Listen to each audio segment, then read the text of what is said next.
அந்த பயங்கரவாத தாக்குதலின் அளவை கருத்தில் கொண்டால் மும்பை தாக்குதல் இந்திய மண்ணில் இதுவரை நடந்த மிகப்பெரிய பயங்கரவாத தாக்குதல் என்றே தொடர்கிறது. அப்புறம் என்ன நடக்கிறது?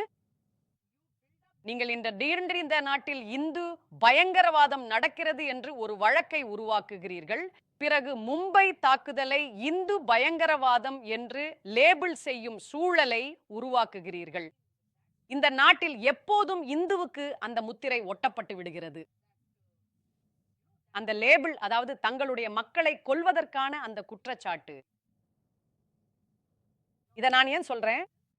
நீங்கள் அனைவரும் ராகேஷ் மரியாவின் புத்தகத்தை படித்திருக்கிறீர்கள். நீங்கள் ராகேஷ் மரியாவின் புத்தகத்தை படிக்கவில்லை என்றாலும், கசாப் ஒரு சாதாரண இந்து மாணவராகவே உடை அணிந்திருந்தான் என்பதை நீங்கள் அறிந்திருப்பீர்கள். இந்த நிலம், இந்த நாடு, இந்த சமூகம் என்றும் ஒரே மனிதருக்கு நன்றி செலுத்த வேண்டும். அவர் துகாராம் மும்ப்ளே.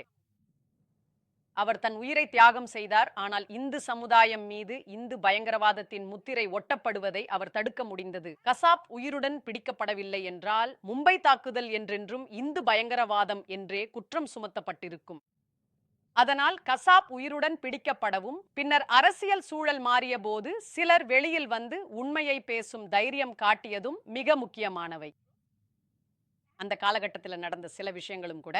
மற்றும் இறுதியில மும்பை தாக்குதலை இந்து பயங்கரவாதம் என்று குற்றம் சுமத்துவதில் அவர்கள் வெற்றி பெறவில்லை. வழக்கு